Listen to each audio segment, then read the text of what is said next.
Bueno, buenas noches a todos, a todas. Gracias por venir. Tenemos hoy un invitado de lujo. Profesor, doctor, amigo, Leonardo Segman. Un fuerte aplauso, por favor. Antes de hablar de Leonardo y de su trayectoria, y darle la mayoría del tiempo para escucharlo a él, que es lo más importante.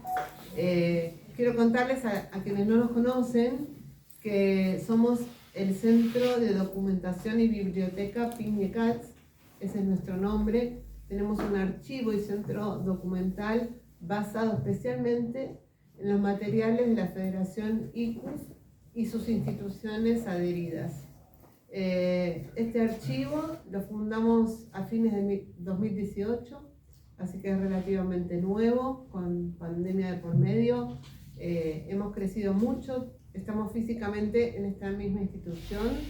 En el fondo hay dos aulas que usamos de biblioteca y funcionamos todos los días.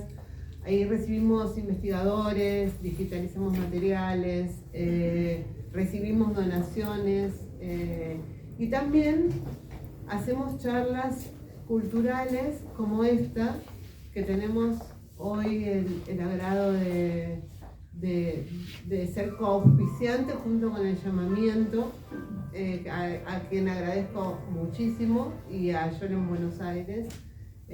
Yo creo que hoy en día las instituciones hermanas, bueno, esperamos que termine el baile y nos tenemos que unir para sacar provecho de oportunidades como esta, de la visita de Leonardo, y poder disfrutar todos de escucharlo y de sus conocimientos y demás. ¿El mensaje llegó? Sí, me ¿Para que me bloqueen la puerta? No, bueno.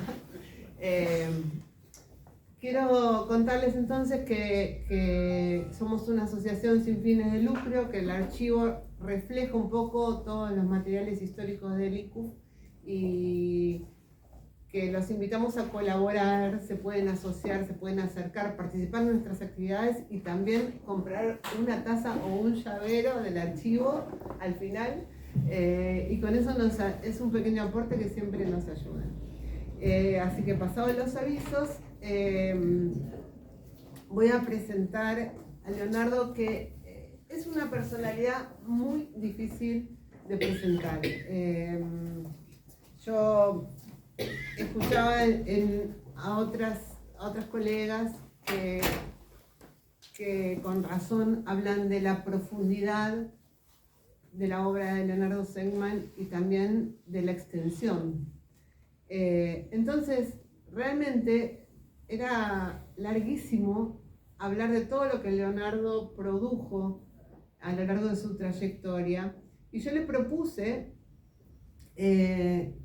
hacer una semblanza y poder contar un poco más de su vida y no dar un largo currículum de títulos y nombres de libros, así que eso lo pueden encontrar en internet. Yo simplemente voy a contar algunas anécdotas personales que describen a Leonardo. Perdonen por la autorreferencia, pero bueno, quiero decirles, cuando yo empecé a estudiar, Leonardo ya era un profesor muy consagrado y se tomó el tiempo para sentarse conmigo a tomar un café, hoy lo estábamos recordando, y cuando yo le contaba mis ideas, me alentó muchísimo, y eso hizo Leonardo con infinidad de estudiantes. Entonces es un profesor con todas las letras. ¿Sí? Gracias. Porque es bastante... y no solo eso, a partir de ahí hemos tenido una relación que la tiene con muchos estudiantes también, donde lee nuestros trabajos, nos comenta, se involucra.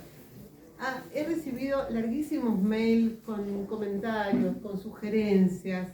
Bueno, ese es Leonardo, esa es la generosidad de Leonardo para con sus estudiantes y para toda la gente que está preocupada por la investigación en temas de historia que tienen que ver con nuestra colectividad judía, sobre todo en la Argentina.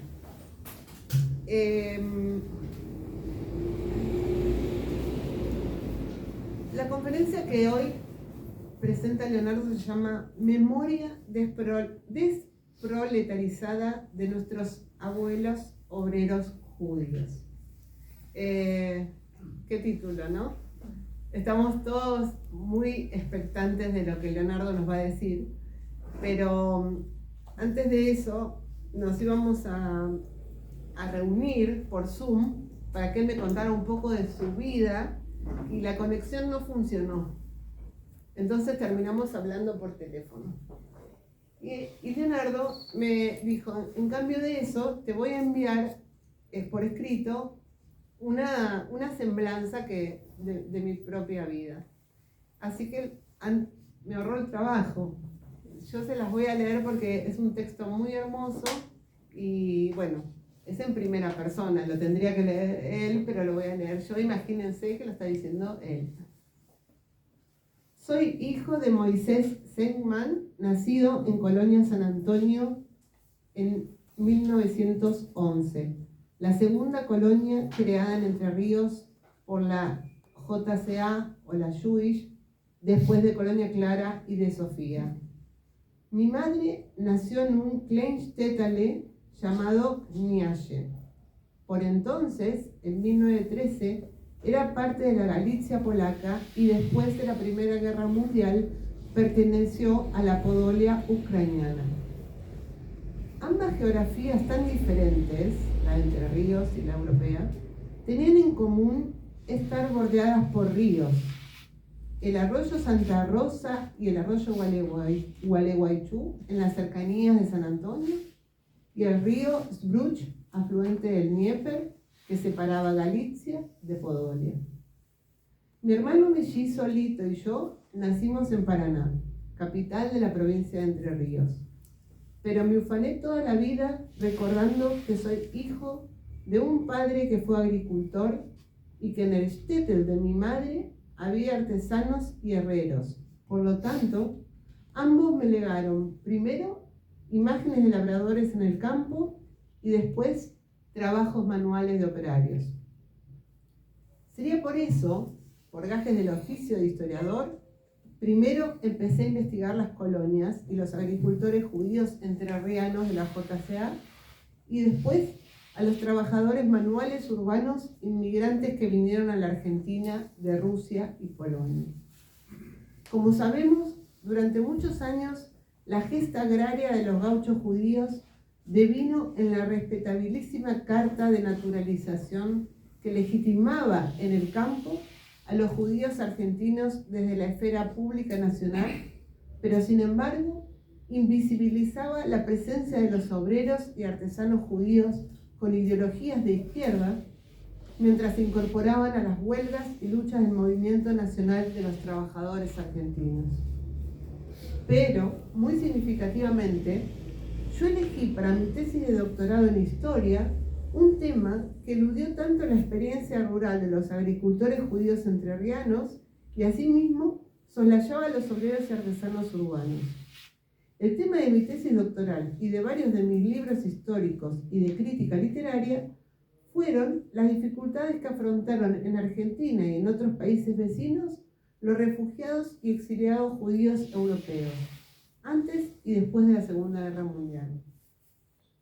El destino de los desterrados, no de los judíos arraigados a la tierra o al mundo del trabajo, fue tema central de mis investigaciones y publicaciones.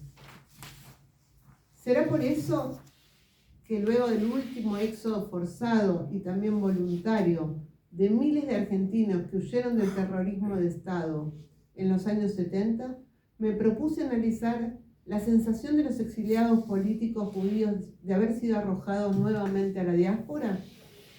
Pero la diáspora devino no solamente de la extraterritorialidad, sino del estar fuera del lugar de los judíos. Entonces la diáspora se transfiguró en el galut, el exilio forzado, de todos los argentinos desterrados.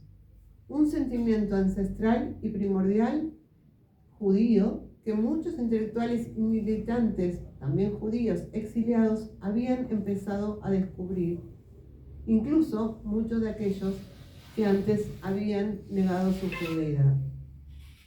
Algunos años antes, durante los convulsionados 1973 a 1975, cuando era profesor adjunto en la Facultad de Ciencias Económicas y también en Historia Contemporánea de la carrera de Sociología de la UBA, yo enseñaba en la cátedra de Historia del Movimiento Obrero y Relaciones Laborales. Uno de los proyectos de investigación que me inspiró aquella experiencia docente sobre la clase obrera fue hacer historias de vida a obreros y artesanos judíos, quienes en aquellos años eran considerados supervivientes anacrónicos, trabajadores casi totalmente marginales de la ya desproletarizada comunidad judía. Agradezco a Nerina porque me invita hoy a contarles precisamente sobre esta pionera investigación mía del pasado social, ideológico y humano de obreros judíos inmigrantes a la Argentina. El estudio del tema continuó con la primera investigación de Edgardo Bilski en 1985 y después la siguieron Nerina con Textiles de Villa Lynch, Javier Díaz sobre anarquistas, Walter Kopman sobre obreros judíos de la madera y una reciente tesis en la Universidad de Tel Aviv de Igal Eisenberg sobre metalúrgicos judíos. En síntesis, hoy quiero compartir con ustedes un viejo tema de investigación que empecé en Buenos Aires antes de mi aliá y sobre el cual pensé varias veces en mi trayectoria de investigador en la Universidad Hebrea de Jerusalén. Mi disyuntiva era si retomarlo o mejor empezar otra investigación sobre los judíos olim latinoamericanos que se proletarizaron al trabajar la tierra en los kibutzim como halutzim y habían decidido romper con su anterior vida burguesa. El deseo profundo de esos jóvenes, Leonardo era uno de ellos, era crear un hombre y una mujer judíos nuevos, idéntico al lema de los revolucionarios latinoamericanos durante los años 60 y 70. En hebreo traducíamos esa consigna política, pero en clave antropológica y existencial. Venimos al kibutz a construir y a ser reconstruidos. Soy consciente que, en mi trayectoria personal, nacional e ideológica, coexisten tiempos heterogéneos, simultáneos y solapados, lo cual me dificulta siempre escribir una narrativa y relato de mi trayectoria autobiográfica de modo cronológico y progresivo. A tal punto me resulta dificultoso que cuando visito anualmente la Argentina, como ahora que deseo hablar sobre obreros judíos inmigrantes en Buenos Aires, que se negaron a desproletarizarse, como ocurrió con la mayoría de sus ship breeders, me da la sensación de que nunca me he ido de mi tierra natal, o para decirlo con palabras más precisas de un escritor exiliado amigo, no se puede volver al lugar del que uno no se fue.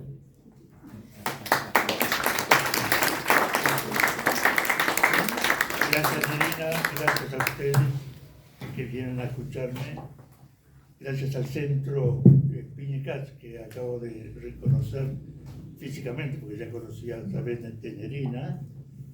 Debo confesar de que estoy todavía en la retina mía dos imágenes que me siguen todavía mirándome y yo mirándolos a ellos. Uno es el gran escritor yiddish León Pérez, y el otro es Piñecats. Y yo creo que estos dos personajes, aquí está faltando Sarmiento, que ha sido también otro de los santos y señas culturales de esta institución, esta benemérita institución, que es el ICU, para mí siempre fueron tres, vamos a decir así, personajes que me interesan y me siguen interesando para entender cuáles son las conexiones que hay entre estos tres escritores, intelectuales e ideólogos. Primero quiero decirles que el título que puse para hablarles hoy es el título que tiene que ver con una pregunta: ¿por qué en Argentina nuestra comunidad primero se interesó, más que se interesó, consagró a los colonos judíos como la carta de identidad, como decía Bernardo Berbisky en su libro? Muchas veces decía que era la carta de identidad de la colonización judía agraria en Argentina para ser legitimados en Argentina. Esa fue la primera pregunta que a mí me interesó. La segunda: ¿por qué se olvidaron de nuestros abuelos y de nuestros padres, trabajadores judíos, obreros judíos, artesanos judíos? Y solamente se hablaba de los exitosos carpinteros que se transformaron en muebleros, o los exitosos obreros textiles que se transformaron en dueños de fábricas de Villanil que trabajó Nerina.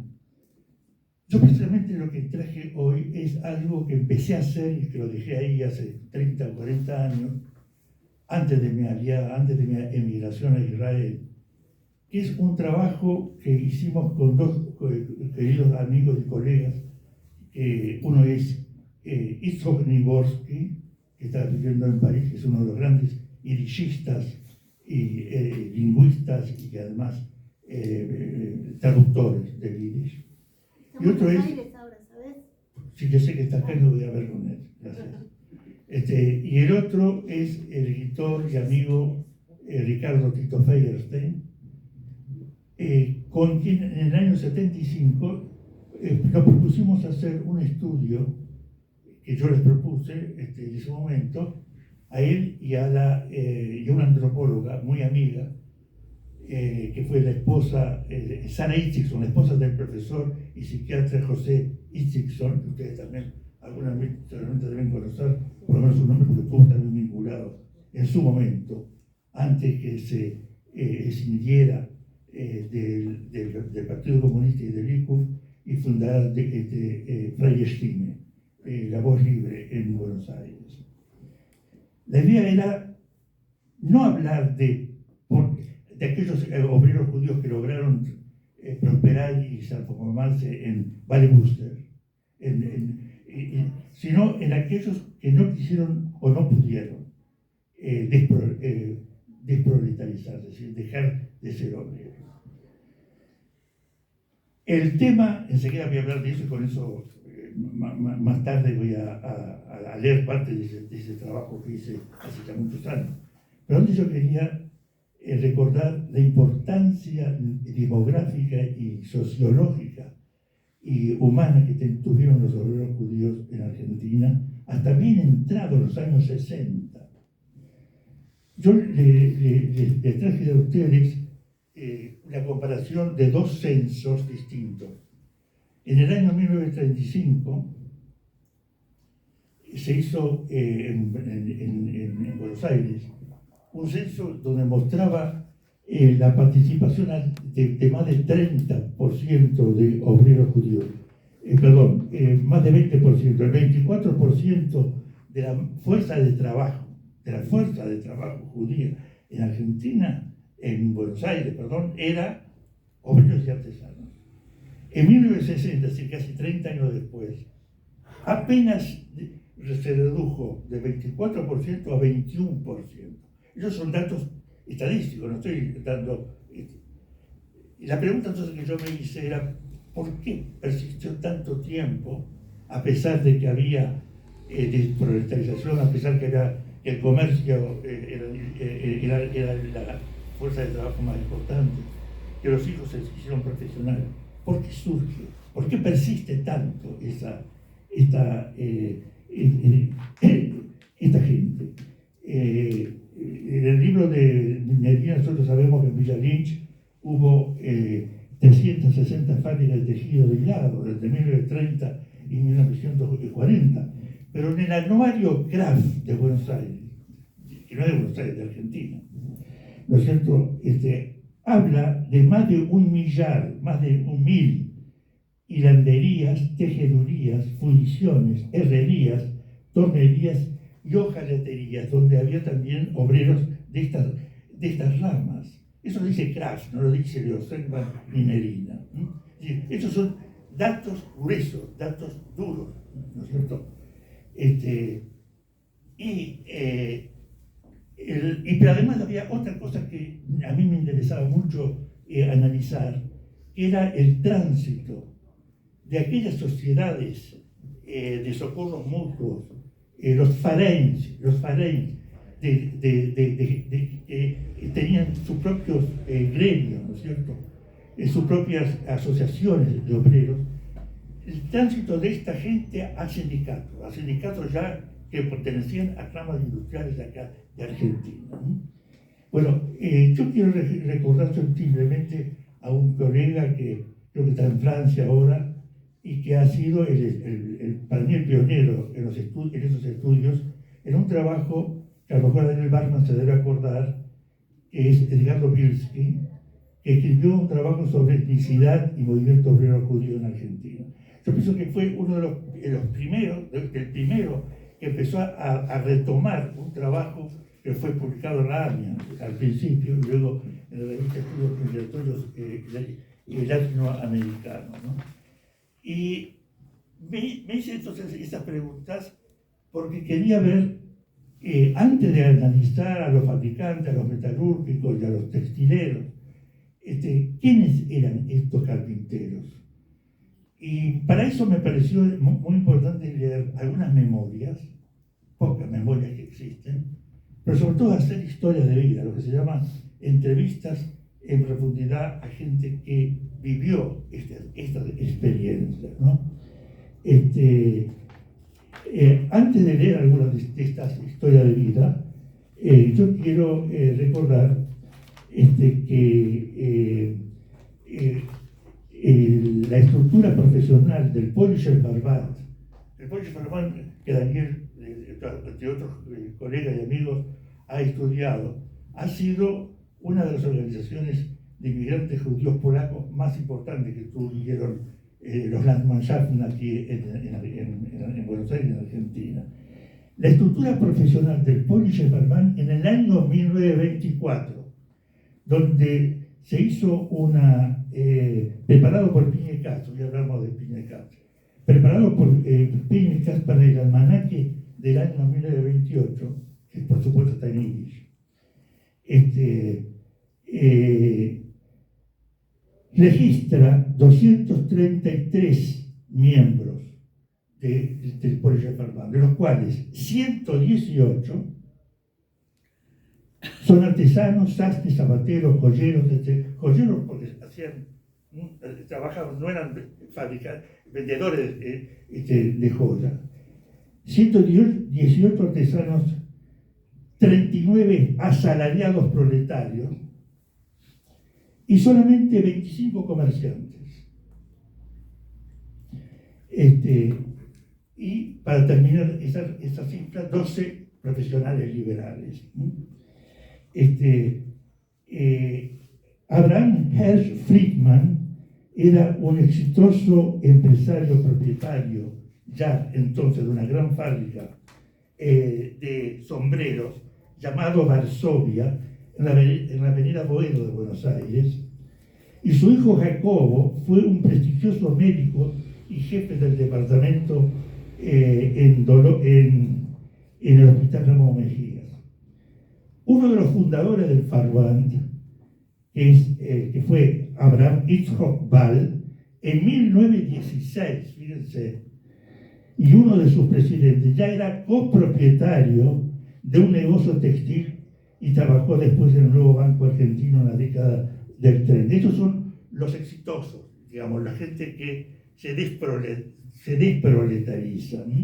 Simplemente lo estoy recordando porque eran ya entonces elogiados. Ustedes saben que había en Buenos Aires lo que se llamaba el léxico de los hombres de bien de la colectividad judía. ¿Quién eran los hombres de bien? No los obreros prostes que trabajaban de día hasta la noche, sino estos señores. Y uno de ellos, y cito de este lexicón, Abraham Friedman, pone una microbiografía que dice que nació en Lublin en 1800 77, trabajó unos años en la industria textil en Lodz, es decir, ya era un textil que trajo, estos son los temas, si los textileros y los obreros aprendieron el oficio en Polonia o en Rusia o lo aprendieron acá. Él ya lo aprendió, no otros. Entonces, aprendió la industria textil en Lodz antes de emigrar a Buenos Aires en 1907 y ya en 1916 fue uno de los cofundadores del Polisher Farbat Agudat Zahim y posteriormente trabajó en el SOPROTIM, que es la Sociedad de Protección al Inmigrante Israelí. Bueno, estas biografías, que podemos todavía leerlo en estos lexicon, no van a encontrar ninguna sobre los obreros. Es decir, van a encontrar de aquellos que se desproletarizaron. Mi objetivo hoy es no hablar de ellos, los señalo porque también hay curiosidad por saber quiénes fueron, sino hablar de gente, como dije antes, que no se desproletarizaron. Esa es la memoria que a mí me interesa seguir.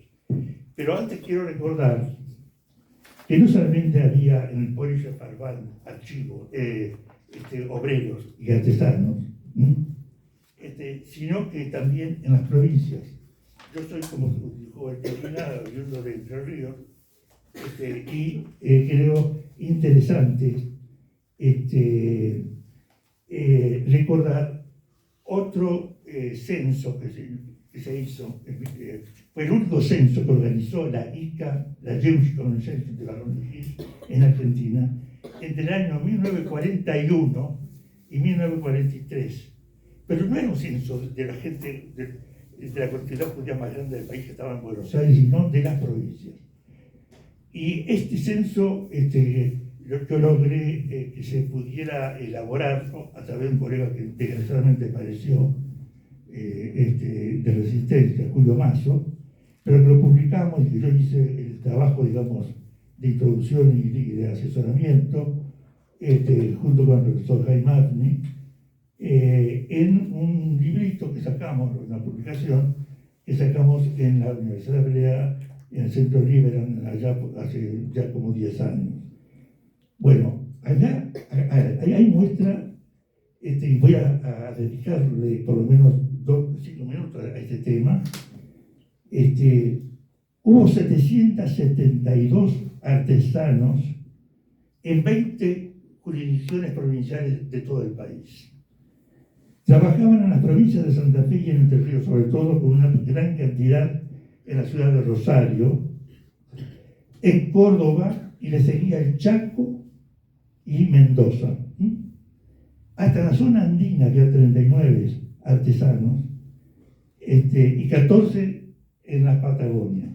Es decir, quiero que ustedes vean que el tema de los obreros artesanos no estaba solamente en Buenos Aires. Los 279 sastres representaban la mayoría, el 36,1% de todos los artesanos, diseminados en todo el país y concentrados principalmente en la provincia de Santa Fe, en Córdoba y en la provincia de Entre Ríos, además de Mendoza y Tucumán. Había 19 empresas que elaboraban gorras y corbatas, 8 en Córdoba, 6 en Rosario y el resto en las provincias. Ese se dice el censo, ¿no? Había 108 panaderos, 64 en la provincia de Entre Ríos y Santa Fe, 14 en el Chaco, 8 en Corrientes, 7 en Santiago del Estero y el resto en 7 provincias más. Había 25 establecimientos que elaboraban soda, eran soderos, 15 en la provincia de Entre Ríos y Santa Fe. Había 4 que elaboraban productos lácteos, eso también eran trabajadores y obreros. Y 83 colchoneros que estaban en todas las provincias, especialmente en Santa Fe, en el litoral, ¿no? Y además de Córdoba. Pero en un rubro del censo que se llamaba, ustedes que saben que cada censo tiene una nomenclatura, ¿no? Había una nomenclatura del censo que se llamaba reparaciones y confección de artículos menores. Así se llamaba. Entonces empezamos a analizarlo con Julio y encontrábamos que había 191 artesanos, de los cuales 71 carpinteros, 53 tabarteros tapiceros, 45 herreros, 22 hojalateros. De todos ellos, 110 trabajaban en la provincia de Santa Fe, entre Río y Córdoba. Como ustedes se dan cuenta, ya hay una ubicación, una concentración de determinadas provincias que corresponden a una densidad importante de judíos, ¿no? Bueno, también había 2 fabricantes de escobas y 2 de hierro. Bueno, yo con esto quiero simplemente señalarles a ustedes que la presencia de esos artesanos duró muchos años. Ya en el 41 y 42, cuando se hizo ese censo, muestra una presencia muy importante. Bueno, yo ahora quiero pasar a hablar de las historias que yo hice, las historias de vida que yo hice, la cual también Bettina le recordó. Y primero quiero, como todo estudio, como todo diseño de investigación, nosotros trabajábamos con Tito y con Israel Pitchcock y con Chola, le decíamos a Sara Itzigson, que falleció hace 2 años en Jerusalén, y del cual yo fui muy amigo, igual que con Guga Itzigson, el psiquiatra, el esposo. Bueno, yo tuve que hacer una selección de obreros judíos para entrevistar. Y yo elegí, desde el punto de vista de la variable de oficio, un sastre de medida, que no era otro que un sastre de confección, como ustedes saben, un carpintero, un oficial de la confección, un pintor calificado, no cualquier pintor, un pintor calificado,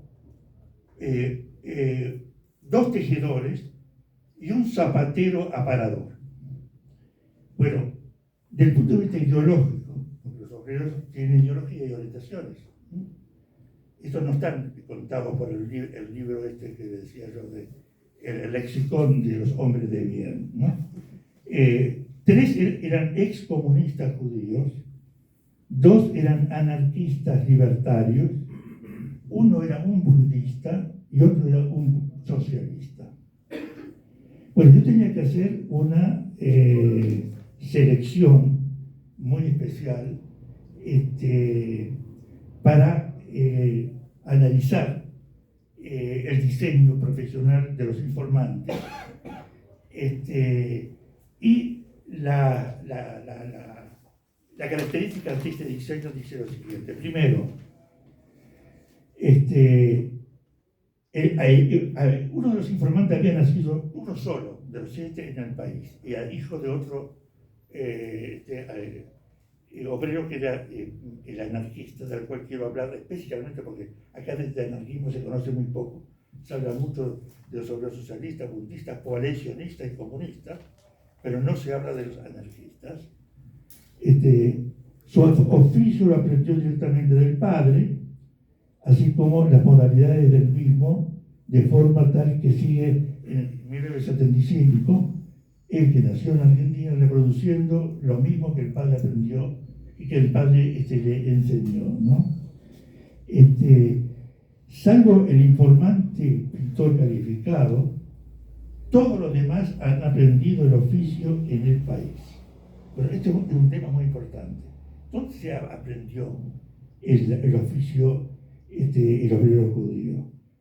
No como este señor que salió de Lodz y que vino teniendo una formación y una conciencia obrera y después se desproletarizó. Aprendieron el oficio acá. By the way, dicho sea de paso, quiero decirle que cuando se decía de que los Cuéntenis aprendieron el oficio fuera en el país, fuera de Argentina o fuera de Brasil o fuera de Chile o fuera de otros países donde también fueron Cuéntenis, no es cierto. Los Cuéntenis se hicieron Cuéntenis habiendo lo que se llama oportunidades abiertas en el comercio ambulante, en zonas donde se pudieron distribuir también a través del crédito, a través del pago de cuotas, etcétera, etcétera. Eso mismo ha pasado, por ejemplo, con los carpinteros. Los carpinteros que hicieron los muebles. Por primera vez llegaron a sectores populares, a gente que vivía en una sola habitación, que tenían colgados en clavos sus ropas. Fueron los primeros que les enseñaron lo que es un ropero, lo que es una mesa, lo que es una silla. Esto fueron gente no que aprendieron ese oficio en Polonia o Rusia, lo aprendieron acá y se dieron cuenta que esto es una de las formas más importantes de llegar a sectores populares, de llegar a cumplir una función social, no solamente comercial. Bueno, sigo con el informe.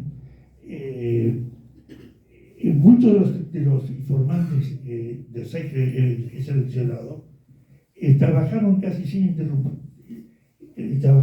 interrupción en relación de dependencia desde siempre. Es decir, nunca fueron cuenta propia. Uno solo trabajó por cuenta propia durante un par de años. Por lo tanto, estos grupos de que yo seleccioné cumplían nuestros requisitos de elegir a aquellos para hacer historias de vida, para hacer entrevistas con trabajadores que hayan permanecido ejerciendo su oficio sin proletarializarse, entendiendo como tal el abandono del trabajo manual. Y acá viene, digamos, para los que estudiaron o estudian el tema del movimiento obrero, si llamar a esta gente obreros proletarios o trabajadores manuales solamente. Es decir, es una no voy a entrar ahora, pero es una discusión que tenemos algunos colegas de cómo caracterizar desde el punto de vista de la definición del trabajo manual, ¿no? Bien. Yo quiero contarles ahora un poco más sobre la historia de esta anarquista, que se llama Yehiel. Por supuesto, me olvidé de decirle algo muy importante. Estas historias fueron publicadas en un libro que desgraciadamente no tuvo mucha difusión acá, un libro que fue patrocinado, es decir, nos ayudaron a publicarlo el ya finado y amigo Jacobo Kovadlov, cuando era presidente o director de la oficina de la American Jewish Committee en Buenos Aires. Quiero rendirle homenaje a Kovadlov. Él consiguió, yo ya vivía en Israel, otra gente creo que hizo vivir en Francia, digamos que estábamos un poco desperdigados. Y consiguió, digamos, que el libro saliera. Y el libro se llama Inmigración y Marginalidad, historias de vida de inmigrantes judíos, que yo voy a dejar algún ejemplar en la Biblioteca Nacional y también en la Biblioteca del IVO, pero el IVO tampoco lo tiene el libro. La biblioteca y el centro Piñecatzi. Bien, quiero contarles la historia de ese señor porque se van a sorprender como yo ya me sorprendí y cada vez que lo leo vuelvo nuevamente a sorprenderme. ¿Quién era? Sí. Me falta una máquina. Bien.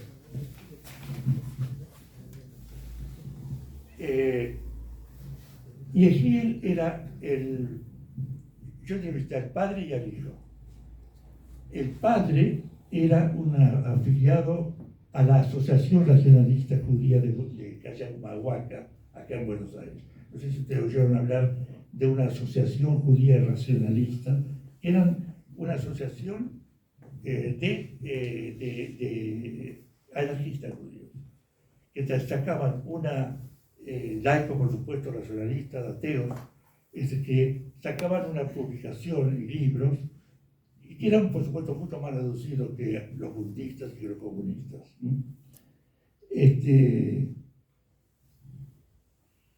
Yehiel cuenta, cuando yo lo entrevisté, 74 años, el padre nació en Rusia, y el hijo nació en Colonia Dora, que es una colonia que está en Chaco.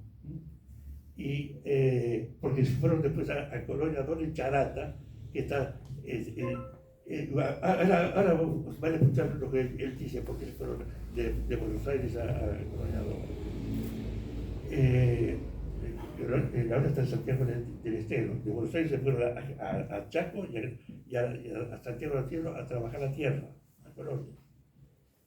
En su educación, adolescencia y primeros afectos los conoció el hijo en el ámbito rural por influencia del padre, en tanto colono judío, y de su maestro Yiddish, Salomón Resnick. Por acá ya hay una primera.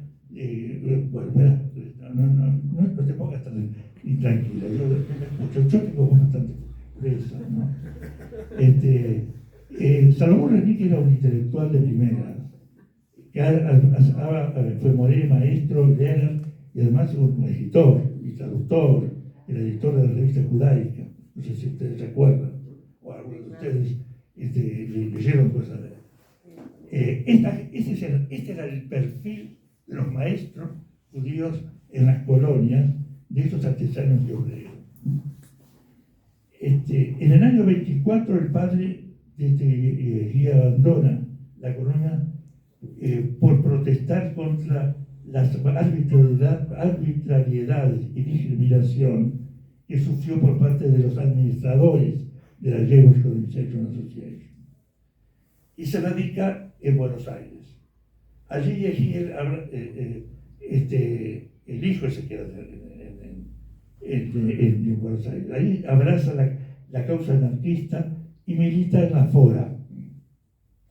Se casa con su compañera que conoció en la colonia, Edith, y editó un periódico yiddish de la misma tendencia, Die Freie Stimme. El mismo nombre muy interesante que después va a adoptar Instituto y la gente que se escindieron del Partido Comunista. La experiencia más importante de esta gente, de este grupo, escuchen eso un poquito lo más importante de lo que quería decir ahora, fue crear una comuna en el delta del Tigre. Una comuna que duró varios años. Quiero repetir lo que ellos dicen de esa comuna. Eso no lo hicieron ni los comunistas, ni los socialistas, ni los sionistas. Este kibutz que ellos armaron allá, lo hicieron los anarquistas. ¿En qué años fue eso? En el año 25. Dice así: durante 5 años funcionamos como una verdadera comuna de vida y de trabajo. Y cuando las circunstancias obligaron a disolver el grupo, Yehiel y familia continuaron trabajando y viviendo en la isla por espacio de 20 años, de manera individual y con esporádica visita a la capital. Vamos a decir que primero se disolvió el grupo, la comuna, y quedaron ellos, pero ellos se quedaron 20 años. Ahora, esto no es una novela, lo que estoy contando, ni un cuento. Yo me dedico, claro, por supuesto, a la literatura, pero esto es historia de vida. Y esto lo sabemos solamente cuando lo entrevistamos. Eso no está en ningún libro. Sus hijos pasaron infancia y adolescencia en el ámbito isleño, recibiendo una educación general e ideológica, hasta que marcharon con la madre a la capital para poder continuar con los estudios secundarios. Esta necesidad fue determinante para que al poco tiempo Yehiel liquidara su casa y se estableciera junto a su familia en Buenos Aires. Es decir, él ya no se pudo quedar solo. Allí, en Buenos Aires, trabajó como carpintero hasta la fecha. Bueno, puse hasta la fecha, era hasta el momento que yo lo entrevisté, en el año 75 fue. Amor Zeit. Y al mismo tiempo mantendrá vínculos activos con la Asociación Racionalista de Cayo Humahuaca. con quien a su pedido compró un predio, escuchen eso, compró un predio en la isla para los asociados de la sociedad nacionalista con fines recreativos, pero también culturales. No se tenían un cáliz como hay ahora, tenían un predio en la isla. El delta era la isla. Claro.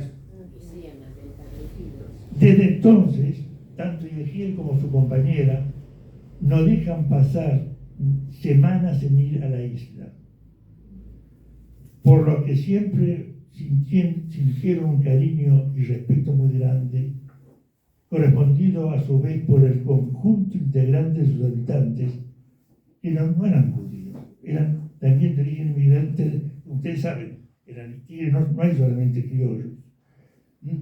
Y ellos hicieron una especie de no comuna, pero una convivencia socializada muy interesante.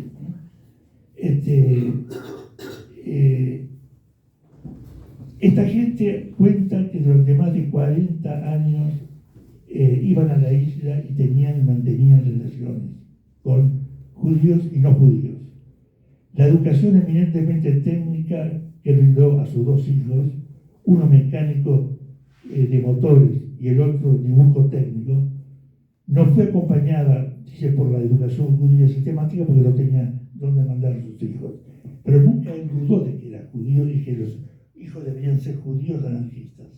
Sí, este es un tema muy importante para entender el concepto de obreros y de anarquistas. Ellos podían tener y discutir a muerte a nivel ideológico, anarquista contra comunista, comunista con sionistas y así. Pero nadie ponía en duda de que eran judíos. Eran judíos laicos, muchos ateos, otros tradicionalistas.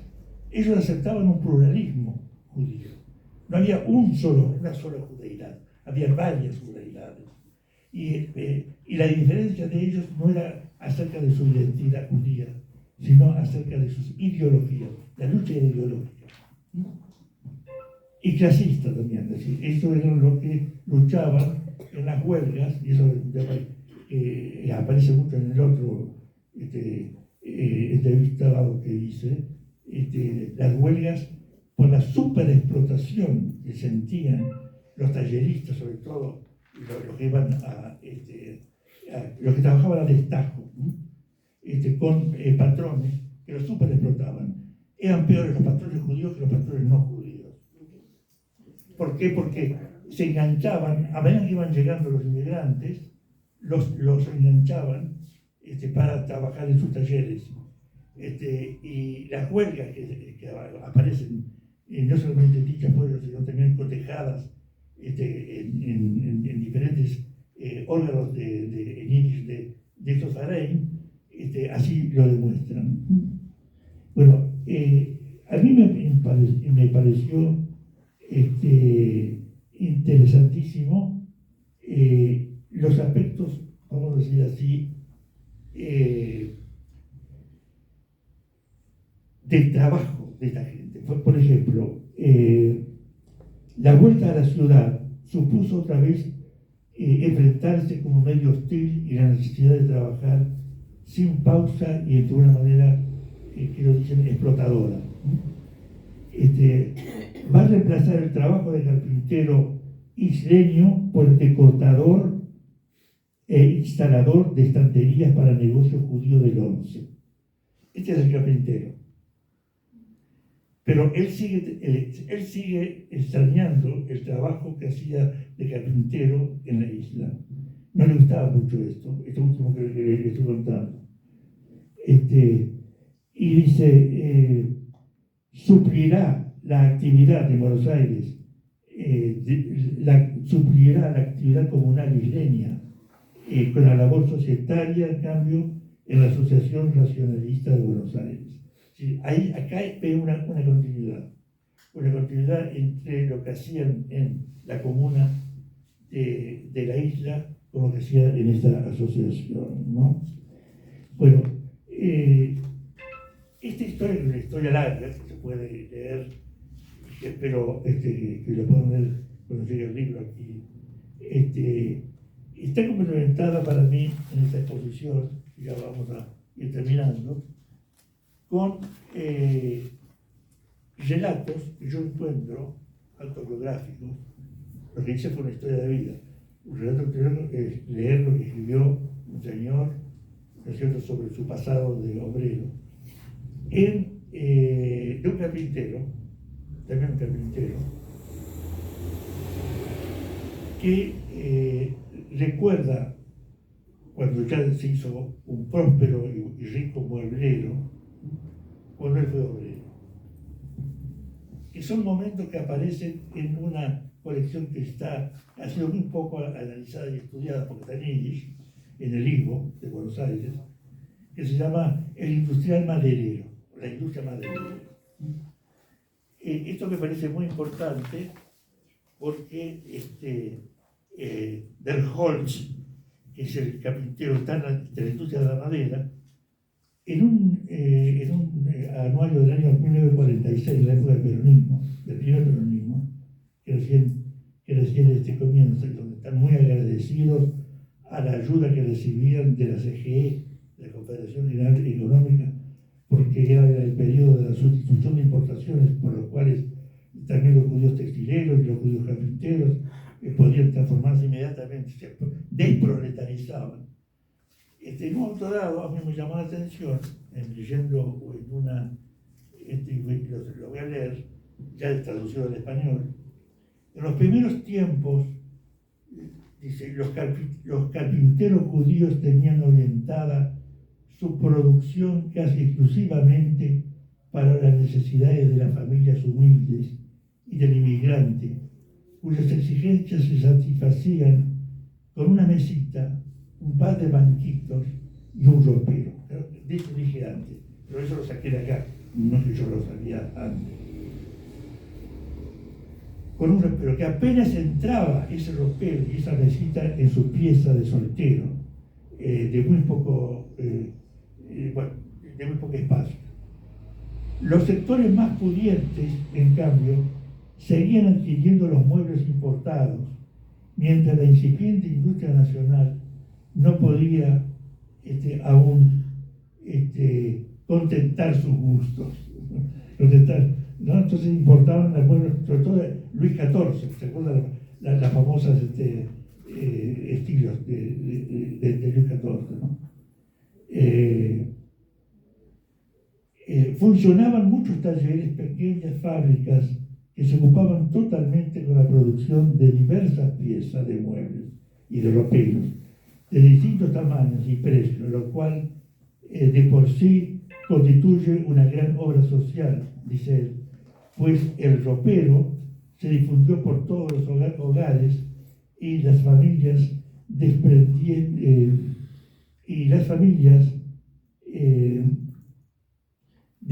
sus vestidos y sus sacos de clavo y lo metían en el ropero. Eso me gustó porque además fue así.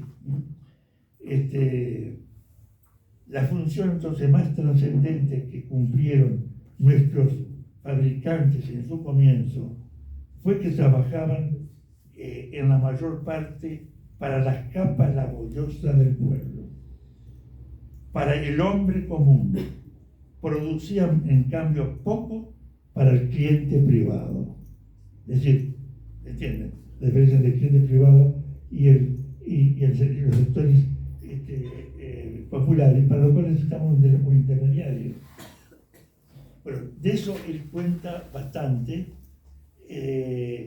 y termina diciendo, que a mí me parece también interesante, que esos talleres artesanales eran los talleres en los cuales ellos se mudaban, elegían vivir en los lugares donde le daban el trabajo, en los barrios donde estaban en el trabajo. Yo quisiera terminar diciendo, para, vamos a decir así, conceptualizar este fenómeno, ¿no? Conceptualizar, sacar unas conclusiones no solamente anecdóticas ni estadísticas. Primero, el ascenso social en Argentina era uno de los para los inmigrantes, y no solamente para los inmigrantes, fue una de las características que llevaba a mucha gente a venir a vivir acá y que salían de otros, y no elegir otros países. Pero este fenómeno también se dio en Brasil y en Uruguay. Y yo hice un estudio comparativo que no lo vamos ahora a hacer, pero hoy hablamos con Elina, una matriz muy parecida desde el punto de vista laboral, desde el punto de vista ideológico y también las expectativas de ascenso social en ciudades como San Pablo, en Río de Janeiro, en Buenos Aires, en Montevideo. Yo eso lo he encontrado y pareciera como que es una copia, ¿no? Con modalidades muy características. Segunda conclusión o conceptualización. Estos inmigrantes y obreros ocuparon lugares muy importantes en los comienzos de la vida institucional organizada de la Argentina. El Policy Department, por ejemplo, es uno de los organismos fundamentales sin el cual no se puede entender la creación, por ejemplo, de la AMIA. Es un tema que merece ser analizado y estudiado. Pero esta misma gente, los que quedaron, no los fabricantes que lograron ser luego presidentes de Mauricio Farfán y de otros Faraday, los que no han progresado, quedaron marginados. Participaban de una manera muy reducida, y no solamente porque eran más pobres, sino también porque no los llamaban a participar en las elecciones y en las listas. La tercera conclusión es que para entender la historia de los obreros judíos y de las escuelas obreras judías y de las instituciones judías, de los Faraday sobre todo, y de los clubes, tenemos que entender primero el fenómeno sociológico de qué eran los artesanos y los obreros judíos. Si analizamos el tema únicamente desde la ideología, vamos a entender poco. Vamos a entender vamos a hacer un recorte ideológico donde vamos a ver las peleas entre hebraístas e yiddishistas, las peleas y las discusiones entre coalicionistas y budistas y comunistas, o anarquistas, pero la gente no ha trabajado todavía. Estos últimos lo pueden leer y saberlo o por experiencia propia o por los materiales que vienen en el papel. Pero lo que no se conoce es la estructura o la infraestructura sociológica, profesional, de oficios de los obreros y artesanos judíos. Yo creo que este es uno de los temas más importantes que debemos empezar a analizar. El cuarto, conclusión, durante muchos años, yo debería empezar por eso, pero termino con esto. El tema de los obreros y artesanos judíos se estudiaba en función de su aporte al sindicalismo argentino, a la industria textil, a la FAO, a la Federación Obrera Textil, o a la industria, a la Unión o la Federación de la Industria de la Madera, donde se subsumía, se quedaba invisibilizado el tema judío, de los obreros judíos y de los artesanos judíos. Era la historia del sindicalismo argentino, la historia del movimiento obrero argentino, así como se quedó en su momento olvidado, ¿no es cierto?, el pogrom de la Semana Trágica durante muchos años. No se hablaba. Se hablaba de la sangrienta represión sufrida por todos los obreros de la Semana Trágica, pero no se hablaba de la especificidad del tema judío. Y la quinta conclusión es que a pesar, y vuelvo a reiterar eso, a pesar de las diferencias que hay entre la concepción internacionalista del comunismo, de los comunistas, respecto de la concepción nacionalista, de coalición de Small, que era la izquierda de aquel entonces, y la concepción nacional también del MUN, que eran ambos sindicalistas y obreros que creían en el Yiddish Volk, el pueblo judío. El concepto de pueblo judío era fundamental y no tenían ninguno de ellos ninguna duda de que ellos no solamente eran judíos, sino a nivel individual. No era la identidad un problema personal, individual. Ellos se sentían pertenecer. Una cosa es la identidad y otra cosa es la pertenencia.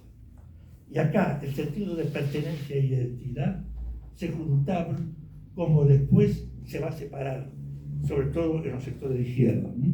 En los hijos y descendientes, por ejemplo, de comunistas y de socialistas y de anarquistas, cuando lo importante es ser ciudadano, lo importante es conseguir no la identidad judía, sino la ciudadanía argentina. Empieza a haber este tipo de conflictos, que no son conflictos solamente ideológicos, sino profundamente identitarios. Estos obreros y artesanos, nuestros abuelos, obreros o padres, algunos, que no se desproletarizaron, no sentían ningún tipo de conflicto identitario. Muchas gracias.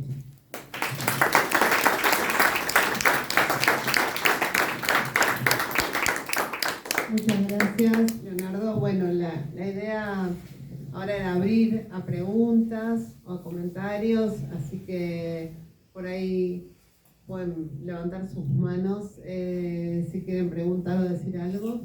Y como yo tengo micrófono, puedo empezar. Bueno. Bueno, primero le decía a Leonardo antes que me da mucho ánimo ver que ha retomado un trabajo que tiene 40 años más o menos, de los años 70. 70, sí. Porque cuando uno va dejando proyectos en el camino, piensa que nunca más va a volver y bueno, sí. Después de 40 años, otra vez Leonardo está retomando estos papeles que están escritos con máquina Olivetti. Bueno, me da un poco de ánimo eso. Y también compartir esas reflexiones en cuanto a la metodología. Qué importante, ¿no? A la hora de hacer investigación, sí. Leonardo, porque este énfasis en las historias de vida, lo hablábamos antes, es fundamental porque nos permite llegar a personas que no están afiliadas o que de otra manera no sabemos nada. Los marginados, por algo tan marginados, solo podemos acceder con ese acercamiento de la metodología de la historia de vida. Y al mismo tiempo, qué importancia tiene enorme es hacer historia comparada entre países, ¿no? Como en Sudamérica. Esto nos obliga como a mirar en distintas escalas, o sea, desde la historia de vida hasta la historia comparada. Usar en distintas escalas es lo que nos da la riqueza y la profundidad en la investigación, ¿no? Y cruzando también distintas áreas temáticas, hoy lo hablábamos. Sí. Podemos cruzar la historia del sindicalismo con la historia de la colectividad judía. No podemos pararnos solamente en un lugar, sino que estos cruces también son los que nos dan nueva información. Así que bueno, gracias enormes por ayudarnos a reflexionar y vamos a dar la palabra acá, sí, Lautaro. No, yo quería preguntar, porque justamente acá se mencionó el tema de que las diferencias dentro de la comunidad eran ideológicas, pero no era una cuestión de, ¿cómo se diría? Nadie negaba al otro, a pesar de su ideología, que era judío, como que nadie podía negar el judaísmo, sino que las diferencias eran por una cuestión de ideología, anarquistas, comunistas, bundistas, sionistas, de distintas ramas, tanto de izquierda como de derecha, pero hoy en día vemos que eso no pasa mucho. Por ejemplo, porque me hizo acordar a lo que pasó con Berkovich y la dirigencia y el establishment comunitario, en que Berkovich, por hacer una crítica a nada, que es una crítica al presidente de la AMIA, por el acto del aniversario del atentado en que llegó a hablar contra el feminismo, no sé qué cosa, y como que Berkovich directamente le dijo, no me parecía que este sea el momento para hablar de eso. Y que bueno, y entonces ahí la OSA, la Organización Sionista Argentina y otras instituciones oficiales le dijeron que era portador de presunto apellido y más o menos como lo que le negaron la identidad judía porque no pensaba como ellos. La pregunta que primero quería comentar esto, y la pregunta que quería hacerles, ¿cuándo empezó esto de que se empezó a confundir ideología con identidad, en el sentido de que cierta posición política te hace más judío o no judío, porque ¿cómo es que se empezó a confundir estas cuestiones de que si no pensás como las instituciones oficiales o como una cierta parte del judaísmo, tipo que tiene cierta determinada ideología, dejas de ser judío en sí, o no pasás a ser... O sea, vamos a decir cuándo terminó la pluralidad. Claro, Si alguna vez existió. sí, claro. Hacemos Sí, cuatro claro. preguntas y después ahí la señora. Susana. es mi Susana. nombre. Yo por un lado quería comentar, me gustó lo que vos dijiste de Berkovich, suelo escucharlo y adhiero totalmente a lo que vos dijiste. Pero bueno, quería comentar, como la mayoría que están acá, mi historia, ¿no? Mi papá era lituano y, bueno, vino de Lituania y en realidad él también se hizo puente acá en la Argentina, allá no era. Incluso a veces él contaba que ahí lo escuchaba a Trotsky o escuchaba otra, y que le gustaban porque pensaba que era una solución para el problema judío. Eso mi papá, no yo. Bueno, ahora mi papá se fue a vivir a Salta y ahí hizo toda la vida de él, primero también trabajando como puente, después tuvo una mueblería, pero todo dentro de la colectividad judía. A mí me mandaron, no sé, a la Yiddish Julia, esto, a lo otro. Incluso como yo ya tenía un pensamiento mucho más parecido acá al del compañero, a veces me decía, sos una vulgar antisemita, yo estoy llevando a mi judaísmo como una perla, me decía él. Y bueno, acá hay mucha gente que tiene historias y cosas para hablar, pero también quería comentar que mis abuelos maternos se iban a lo largo de la quebrada de Humahuaca y ponían ahí, bueno, se hacían amigos de lo que ellos llamaban el boticario, no el farmacéutico. Pero tengo la impresión de que no es muy conocida la historia de judíos que fueron a lo largo de la quebrada de Humahuaca. Bueno, no sé si pude transmitir algo que sea valioso, ¿no? Una más. Sí, muy completo y cortito. Vos hablaste de esto del ascenso social y que hubo una marginalización de quienes quedaron por fuera de ese ascenso social, ya sea porque querían o no, pero entendí que era una marginalización de las organizaciones judías, y si esto es así, quería saber si había un basamento ahí clasista o qué pasaba con... Bueno, yo voy a empezar a contestarte desde vos, después de la señora y después de tú. ¿Cómo se llama tu señora? Yo, Luciana. Luciana. Perdón, y después hacemos una segunda tanda con los que Sí, están bueno, esperando acá. como tú. Sí. Bueno, el tema clasista comenzó, por supuesto, la clase social y la etnia, y la religión judía. Hay una relación importante que comenzó también en la época, que me he dicho yo, que durante los años 30, 40, no sé, 50. Yo lo digo de que aquellos obreros que aquí yo entrevisté no pudieron participar en la vida de la comunidad porque eran socios y pagaban la afiliación al ANIA, por ejemplo, y también en otras instituciones, el hospital, en fin, las instituciones judías de aquellos entonces ellos formaban parte. Pero las élites dirigentes de estas instituciones buscaban a gente de su misma clase social. en su mismo rango social, vamos a decirlo así.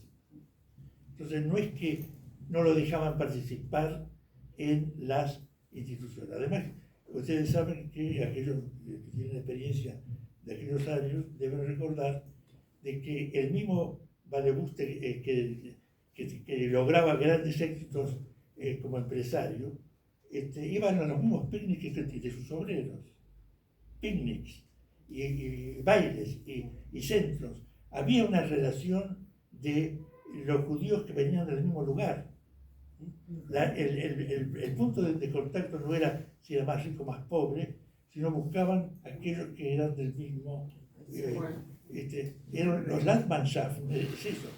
En buen castellano se llama sociedades de coterráneo. La coterraneidad es eso, es sentirse un vecino, sentirse amigo, por más que yo soy un millonario y tú eres un obrero. Bueno, eso existió muchos años y yo quiero que se sepa que esto no existe ahora, no existió cuando la comunidad gira completamente, ¿no es cierto? Y hace pero en aquellos años sí funcionaba. Respecto a la pregunta suya, señora, mire, yo estoy buscando información de judíos que vivieron en Jujuy, en la zona de Cuyo, y también en zonas, digamos, del Chaco, Formosa. Dicho sea de paso, hay una buena historia de los judíos de Formosa, de Marta Kaplan. Este es otro tema que sabemos más de los judíos de Buenos Aires que las historias que se hacen en las provincias. En Tucumán se hicieron libros de historia que están bien armadas, ¿no? En la provincia de Tucumán se hicieron también en Catamarca, pero no se hicieron, por ejemplo, en Entre Ríos. Mi provincia, de la cual yo conozco bastante, y yo le dije a varios de mis colegas de allá y de acá, de Buenos Aires y de Israel, ¿cómo es posible que todavía hayan hecho un montón de historias y de colonias judías en forma de colonias?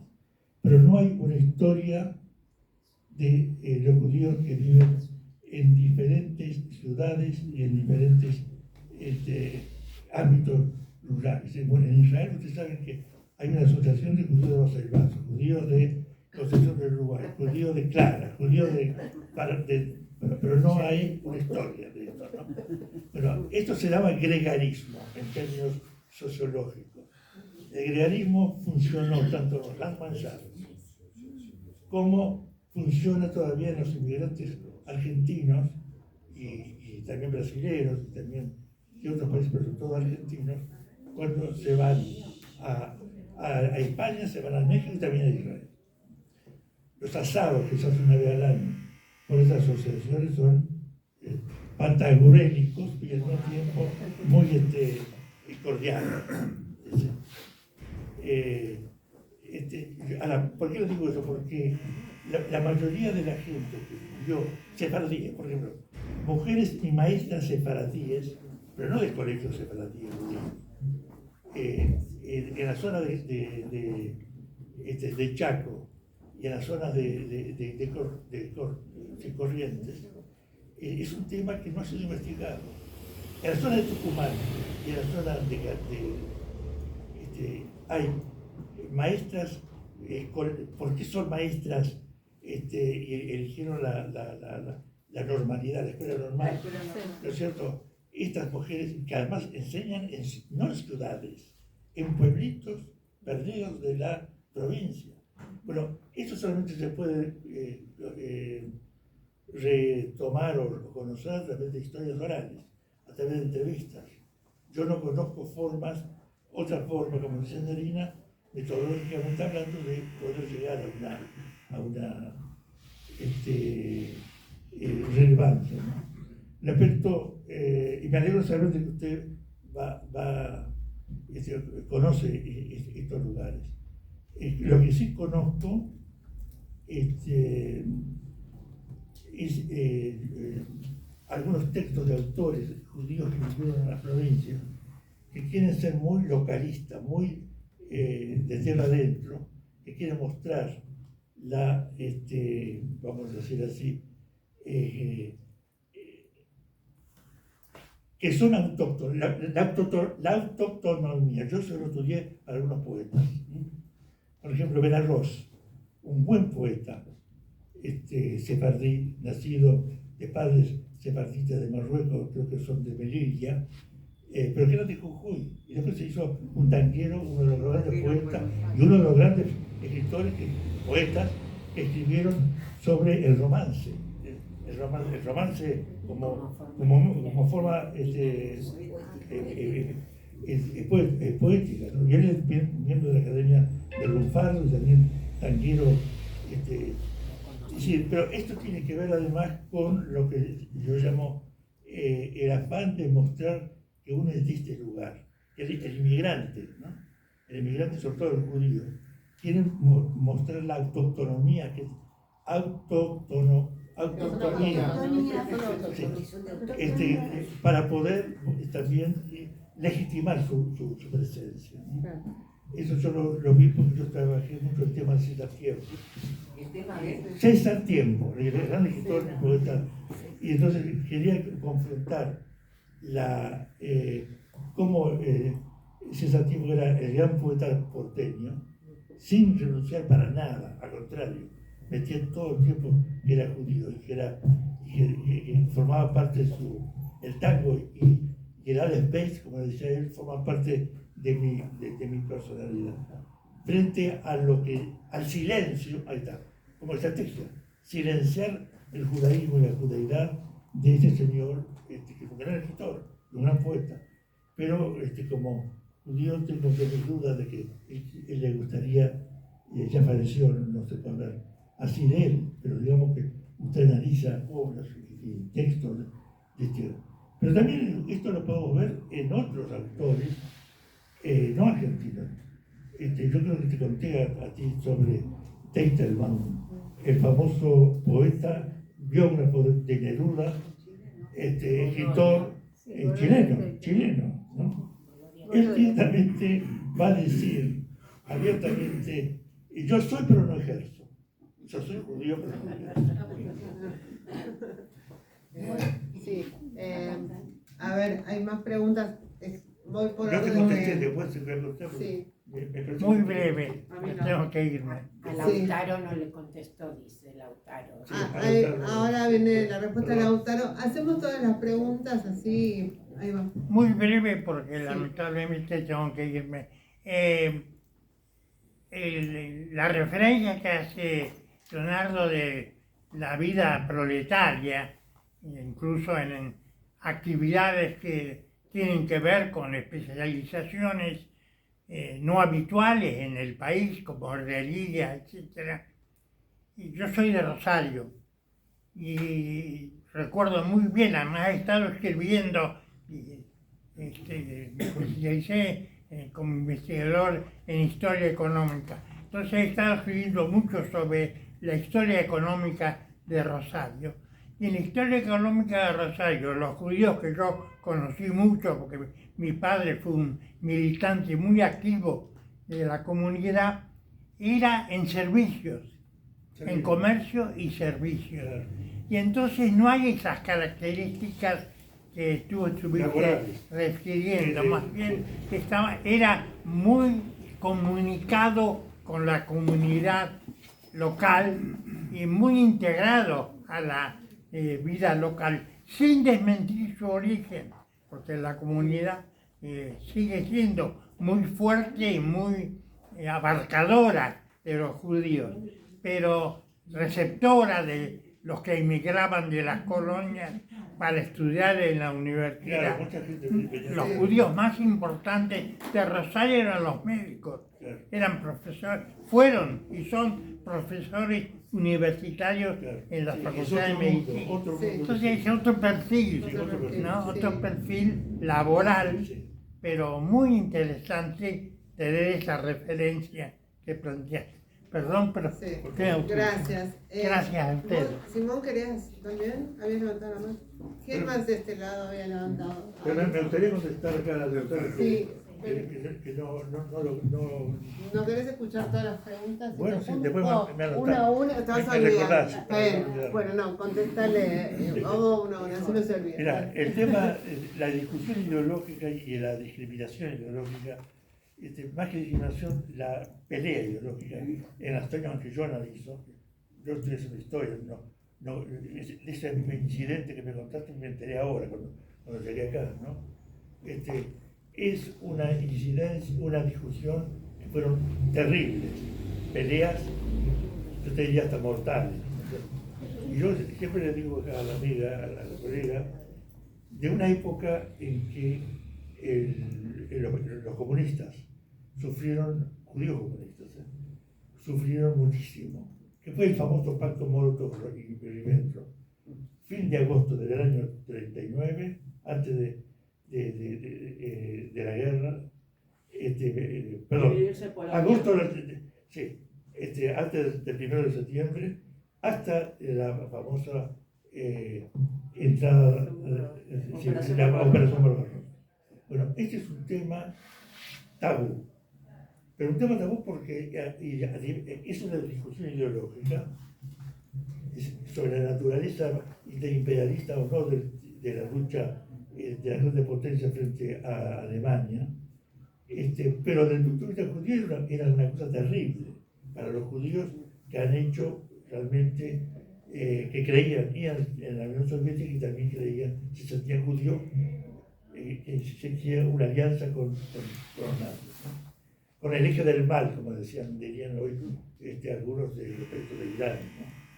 Ahora, este tipo de luchas y de ideologías se puede también mostrar cuando acá en la AMIA, en el año 52, con la expulsión de los judíos progresistas, cuando los juicios de Moscú y los de Praga.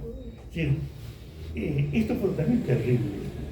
Yo quiero decirte de que hay una historia, se puede hacer una historia y buscar hitos muy concretos en la historia de estas peleas, que no fueron peleas personales, sino ideológicas. Ahora, el tema es que una cosa es una discusión ideológica y otra cosa es el macartismo.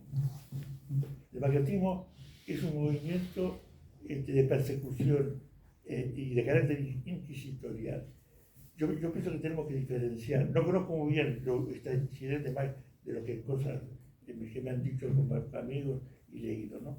Pero digamos que yo no sé si se puede catalogar este incidente como una lucha ideológica. A lo mejor hay que llamarlo de otra manera, ¿no? Sí, había más preguntas. Sí. Está Daniel, Pablo, vos también, la hacemos todos juntos y vos. Sí. Daniel. Sí, no es tanto una pregunta, sino un aporte a lo que vos, Leo, hablaste como autoctonía. Hay un proceso de nativización y recordé el caso del padre del chamamé correntino, que es Isaco Abitbol, hijo de judíos marroquíes. Es un excelente ejemplo. Ahora, todo este sector que no era típicamente de izquierda, los sefaradíes, ¿sí?, que sin embargo hubo militantes. Tenemos a Susana Brauner, que investigó muchísimo el caso de los jóvenes en la década del 70 que militaron, estuvieron en los grupos de guerrilla, fueron desaparecidos, fueron víctimas, fueron exiliados, decenas y decenas de hijos de familias ortodoxas judías sirias, que tienen otra historia, porque no se puede decir que eran proletarios, pero eran vendedores ambulantes que enseguida se transformaron en comerciantes prósperos, pequeños y medianos industriales, línea siempre religiosa, ya sea ortodoxa o que se fueron a movimientos más reformistas, básicamente todavía ortodoxos hasta hoy en día, generaciones y generaciones de comerciantes, hijos de comerciantes. Sin embargo, vemos que en lo ideológico no hay una relación lineal, forzosa, entre lo socioeconómico ocupacional y la orientación ideológica. También podemos ver que entre los judíos de Europa Oriental, que ascendieron económicamente, algunos por herencia, seguían una generación, 2 generaciones más adhiriendo a líneas de izquierda, hasta que esta línea ideológica de izquierda contradecía absolutamente su posición socioeconómica, porque ellos tenían obreros que le hacían huelga, por ejemplo. Entonces es muy interesante, pero también vemos que hijos de empresarios y demás, en la década del 70, de cualquier origen, judío o no judío, pero dentro de los judíos, sea sefaradí, sea ashkenazí, se volcaron a una militancia progresista o más, y sin olvidar aquellos que adhirieron a las políticas del primer peronismo, como Gelbart, por ejemplo, ¿sí? O sea, es muy matizado y hay en una misma familia a lo largo de las generaciones puede haber idas y vueltas. Eso es lo que se puede observar. Gracias. Sí, bueno, 2 comentarios y una pregunta. Fue tan importante para señalar la importancia de los judíos en el anarquismo. Hay un diario anarquista que se llama el diario La Protesta. Durante varios años tuvo una página en yiddish ese diario. Durante varios años publicó una página en yiddish. O sea, eso marcaba la importancia de los judíos en el anarquismo. Y después, mientras hablabas, me acordé de dos escritores y de 2 cosas que leí. Uno es Emma Suns, un cuento de Borges, donde cuenta esa relación entre el patrón judío malo y la obrera judía. Yo recomendaría a aquellos que no lo leyeron que lo leyeran, porque pinta muy bien esa época. Y con esto viene la pregunta. También leí mucho a Andrés Rivera. Y Andrés Rivera es el que relata, que se llama Moisés Ribac, no se llama Andrés Rivera, y él relata la aparición del peronismo en la fábrica. Y habla y cuenta con mucho detalle aquel judío que vos estás relatando, aquel judío obrero. Pero también cuenta la aparición del peronismo, lo que a ellos les pasa. Y la pregunta vendría con esto, ¿no? ¿Qué pensás vos? O sea, ¿cómo influye, cómo parte, cómo lo reciben la aparición del peronismo aquellos obreros que eran mundistas, que eran comunistas, digamos? Bueno, Sí, una más, Sí, sí. puede ser. Sí. Cuando usted sigue diciendo que acerca de que este anarquista judío se considera judío, me pregunto qué cosas específicamente, más allá de ese origen, lo hacían considerarse judío, ¿no? Como, ¿cuáles son esas cosas específicas que quizás seguía practicando? Si puede mencionar algunas. ¿Y por qué como tanto? Por ejemplo, el Pesaj, el Pesaj, festejar Pesaj, festejar, por ejemplo, algunas... Ustedes saben que había comunistas que no querían ser enterrados en el cementerio municipal, querían un cementerio propio. Eso es un tema que de ahí nos puede interesar en Montevideo y en Brasil, pero todo en Montevideo. Sí, Pidieron crear una sección, es decir, el sentido de pertenencia, porque yo decía que hay que diferenciar entre pertenencia e identidad, hace que esta gente significa, hay una resignificación de ciertas festividades, como también un acto tan importante como decir yo quiero estar enterrado junto con judíos, no con goy.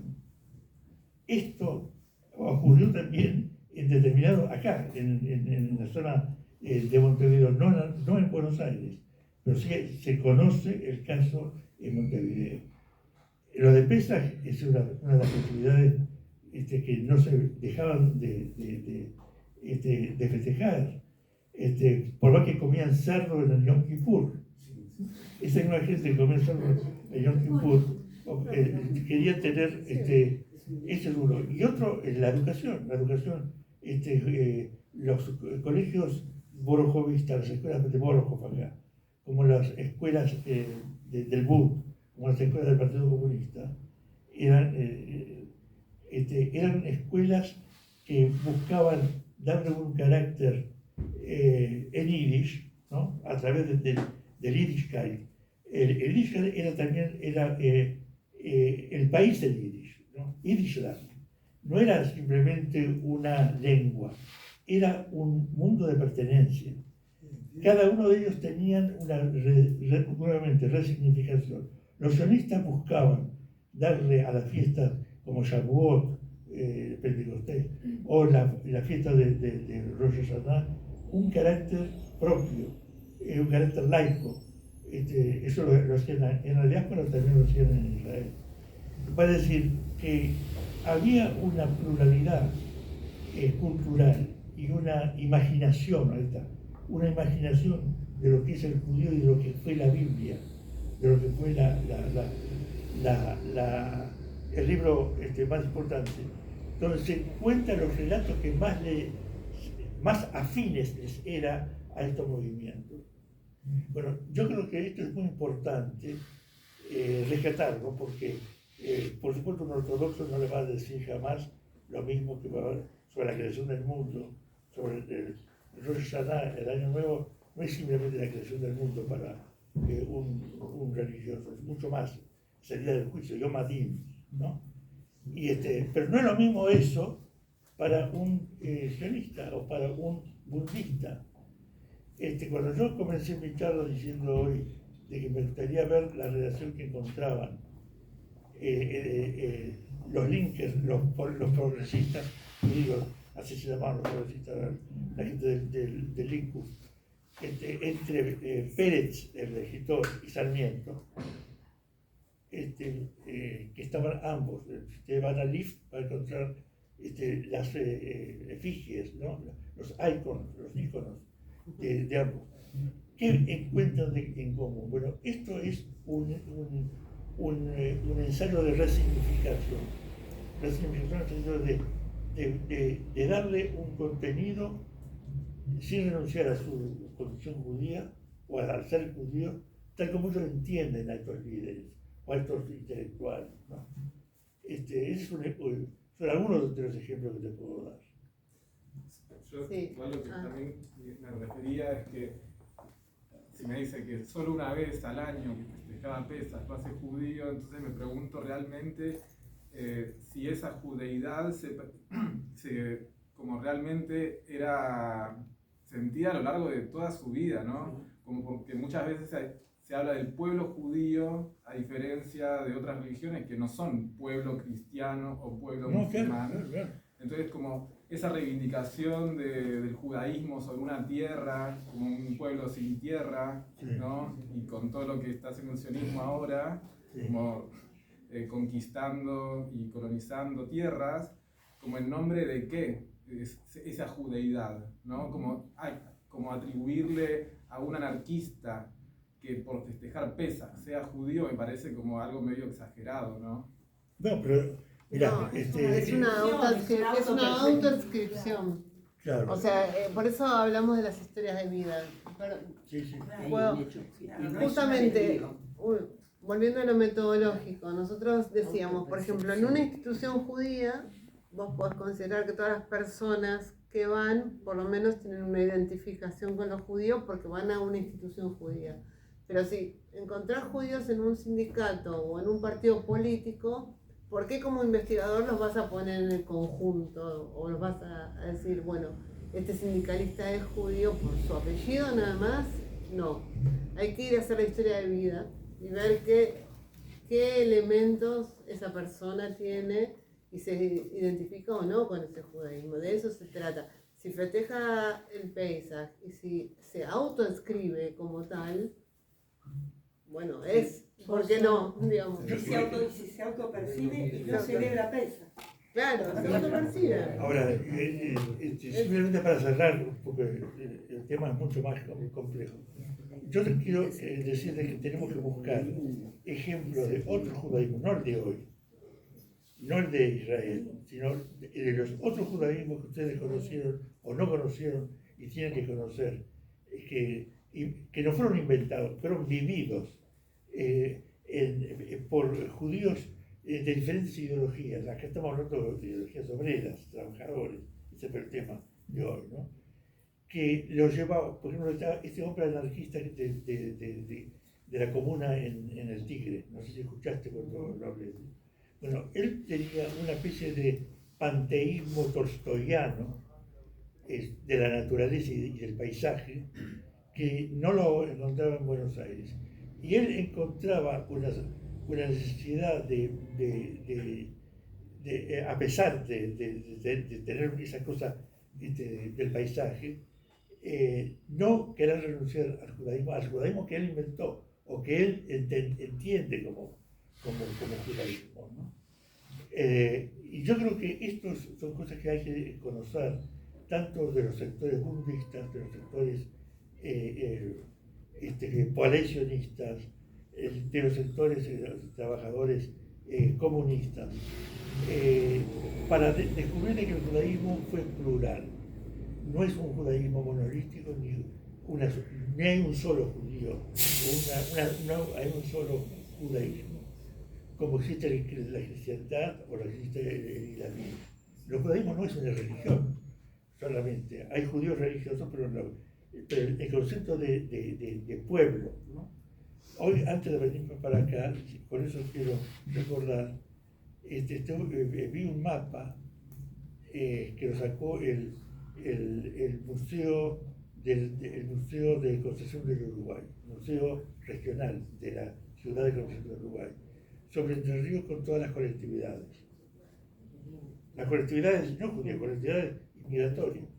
Los franceses, y los suizos franceses, italianos, españoles, rusos alemanes, todos tenían absolutamente una adscripción territorial y nacional.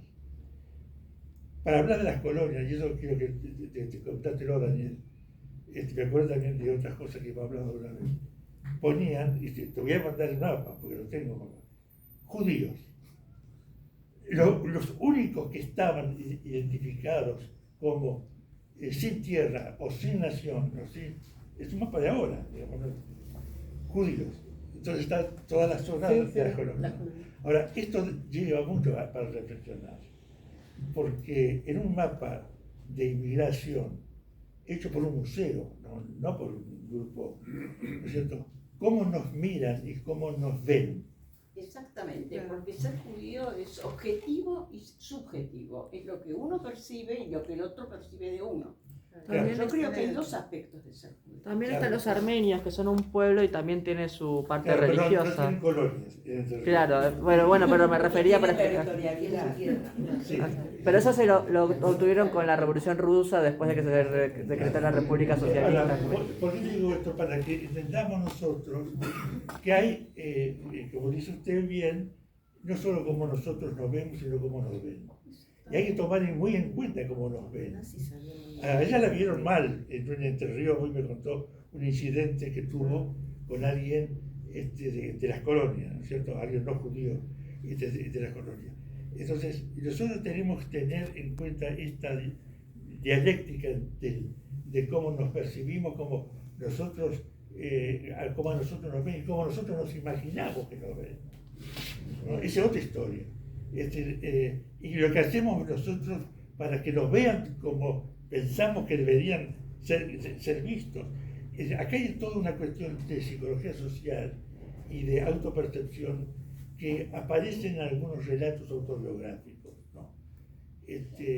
Por eso, yo prefiero no hablar de hoy, sino hablar con ustedes, y por eso les traje la época en que los obreros judíos y artesanos y demás, de diferentes ideologías, no de una,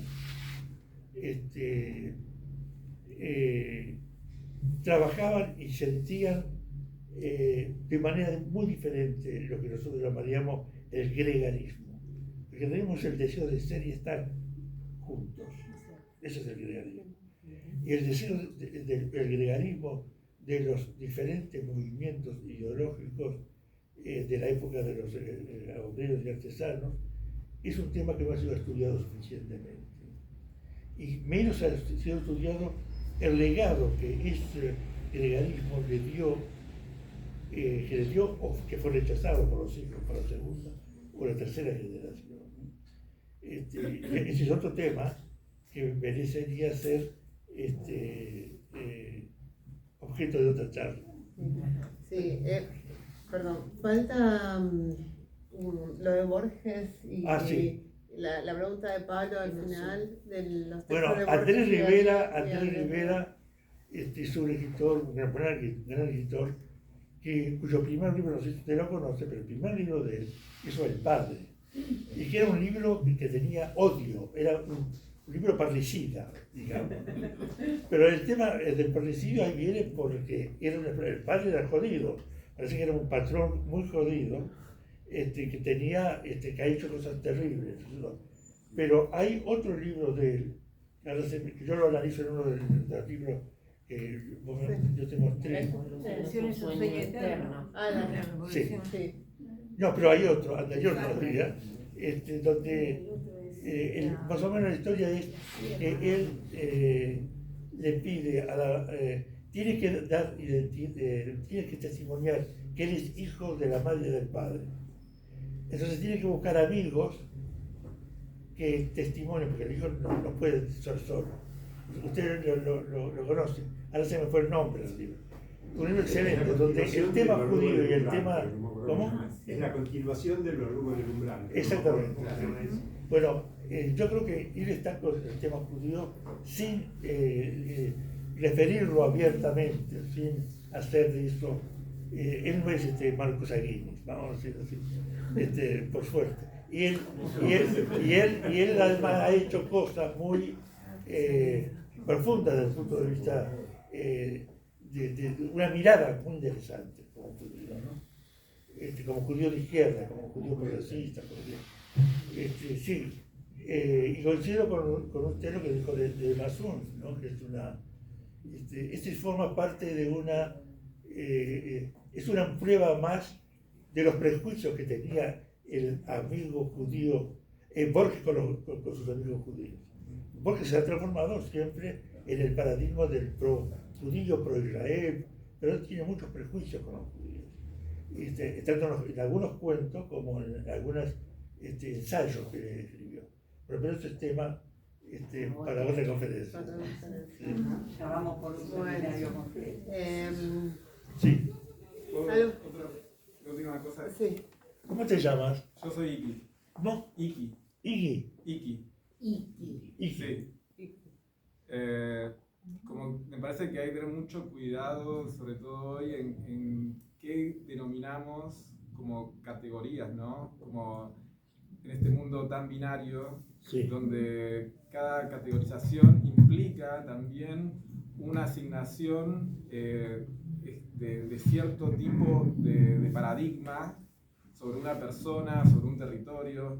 El anarquismo, sobre todo, lo que hace, lo que considera es está en contra de todo tipo de opresión y explotación. Sí, claro. Entonces, no es que, por ejemplo, como dijo el muchacho anarquista, quería irse al campo. No, la ciudad es un lugar donde justamente se concentra todos los tipos de opresiones sobre la tierra, sobre las personas, sobre los animales. Entonces, claro, pero fíjate vos que el anarquista Simón Radovisky, al año, menos de un año que llegó a Buenos Aires, él quiso estar con el sindicalismo revolucionario, porque hay anarcosindicalismo y anarcocomunismo. Hay varias formas de anarquistas de la historia. Usted habla de la historia. Él fue a Buenos Aires, no se fue, y él fue luego el que lo asesina y lo mata para vengarse de la represión de la famosa del 1 de mayo, lo que se llamó la Semana Sangrienta de mayo de 1909. Lo asesina como al jefe de policía, para vengar las muertes y los heridos. Y eso lo hace en Buenos Aires, en la capital, porque quiere formar parte de la lucha en la ciudad. Entonces, no es que él decide, bucólicamente irse de Buenos Aires, porque Buenos Aires era ya una capital. Los anarquistas forman parte de un movimiento también urbano, y no solamente de una, vamos a decir así, de una concepción bucólica de la vida como Yehiel, anarquista que yo analicé, ¿entiendes? Es decir, yo creo que tenemos que analizar más, como se dice, conocer un poco más los matices del anarquismo, del anarquismo histórico estoy hablando. La diferencia entre un anarquista, por ejemplo, barcelonés, los barceloneses, los que tienen mucho más importante, italiano, que los judíos en Buenos Aires. Por más que Buenos Aires era un centro anarquista tan importante como el que existía en Londres, por ejemplo, en Nueva York.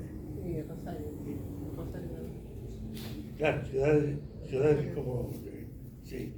Es decir, te digo esto no para decirte que no estoy de acuerdo con lo que tú dices. Digo de que tenemos que conocer también los diferentes matices de un movimiento político o de un movimiento ideológico, no político, ¿no? De un ideológico, ¿no? La acotación es que el judaísmo es la única, que sigue siendo una religión, es como no se puede olvidar eso, porque si olvidamos eso, estamos siguiendo en un pensamiento que para ser judío es como por sangre, como por herencia de sangre y de un territorio. Y eso es lo que está, como sucede hoy, intentar reapropiarse de territorios solo por una como sucesión de sangre, ¿no? Entonces, como el anarquismo como es algo que se lleva todos los días. Entonces, si poder volver a pensar como que por festejar Pesach o por una herencia de sangre ya en una persona... No, pero festejar sangre no es una herencia de sangre, es cultura y esto es también una ideología, o esto es también un sentimiento de pertenencia, se puede decir. No es biológico si yo hago o no hago Pesach, si yo festejo o no festejo el Shabbat. Yo no soy por eso alguien que lo hace por una compulsión ideológica o religiosa. Yo puedo inventar mi sábado. César Tiempo escribió toda la serie de sus libros sabáticos, no siendo un religioso, pero el sábado él inventó el sábado domingo, el sábado pleno. Te recomiendo leer esos libros que son de los años 30 y 40. Ahí vas a encontrar, por ejemplo, cómo un poeta logra imaginar y poner en el sábado sus sentimientos, su imaginario, sus ideas y sobre todo sus letras, sus palabras. Él compone poemas del sábado. Como yo puedo componer poemas, por ejemplo, del día del perdón. El concepto del perdón. ¿Por qué tengo que perdonar o no perdonar? Esos dilemas éticos y morales son cosas que tienen que ver con lo que vos entendés por perdón. Para mí, el verdadero perdón es lo imperdonable. No se perdona cualquier cosa. Se perdona solamente, como se dice Yankelevich, el famoso filósofo judío francés, a raíz de lo que es el perdón. Si te digo eso, me meto en temas que tienen que ver también con filosofía y con literatura, es para tratar de entender de que los judíos no está determinado por la sangre y por lo biológico. Si en Israel hay fascistas judíos, ellos no solamente están traicionando al judaísmo, están traicionando también al sionismo. Porque estos que quieren quedarse con toda la tierra de Israel, o consideran que el judaísmo es solamente el judaísmo religioso y ortodoxo, y no el judaísmo de la corriente conservadora o de los reformistas. Esto es una secta que ya viene de la época todavía del Segundo Templo. Estos son sicarios, estos son celotes, no son judíos. Ni siquiera son judíos en el sentido que había en la época entre saduqueos, ¿cómo se dice, Daniel? Fariseos y saduqueos. Es decir, esto tienen ustedes que conocerlo. Pero si no se conoce esto, bueno, uno puede seguir repitiendo lo que dice cierta prensa o cierto digamos, discurso de odios. Yo pienso que esto es muy importante, eso que estoy hablando de los conflictos y lo demás, porque es una parte de la historia del pueblo judío, no solamente de la comunidad judía de acá, del pueblo judío y de las diásporas extraterritoriales, sin el cual no se puede entender algunos de los fenómenos que vienen después.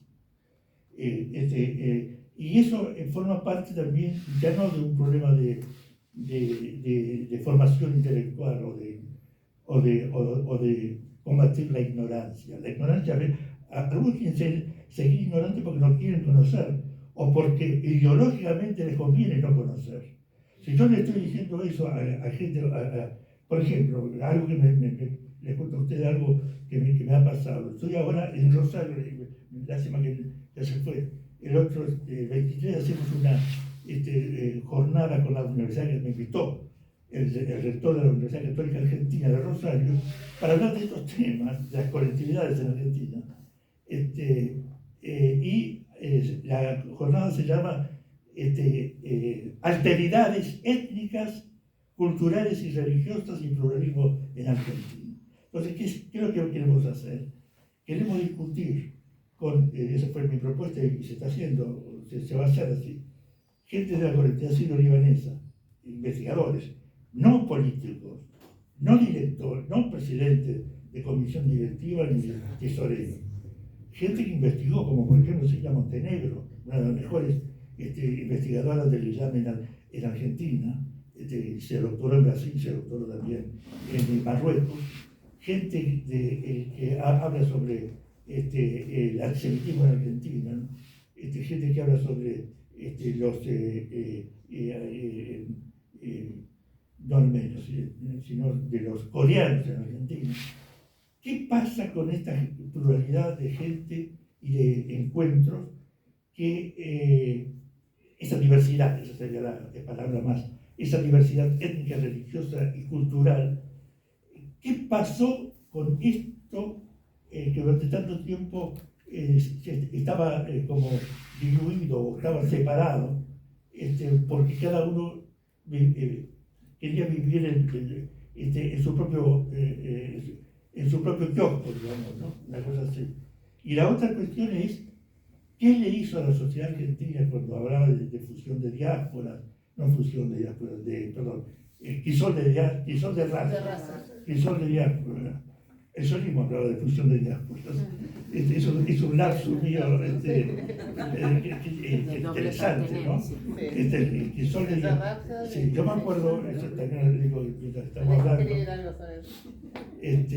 Cuando yo llegué a Israel, por supuesto yo que venía de aquí, que trabajé muchos años en temas de inmigración, entonces me propusieron hacer una comparación entre el crisol de diásporas en Argentina, la inmigración, con la fusión de diásporas en Israel. Entonces, bueno, eso debe ser también por eso que se me escapó ahora Bueno, ¿entiendes? Yo creo que necesitamos aprender un poco de historia, vamos a decirlo así. Yo eso lo digo como historiador, ¿no? Y no es una manera de escaparme de lo que pasa ahora, ¿eh? Digo de que no podemos entender lo que pasa ahora si no entendimos y no sabemos de dónde venimos, ¿no? O de dónde provenimos, ¿no? Bueno, yo sugiero un aplauso enorme para Leonardo.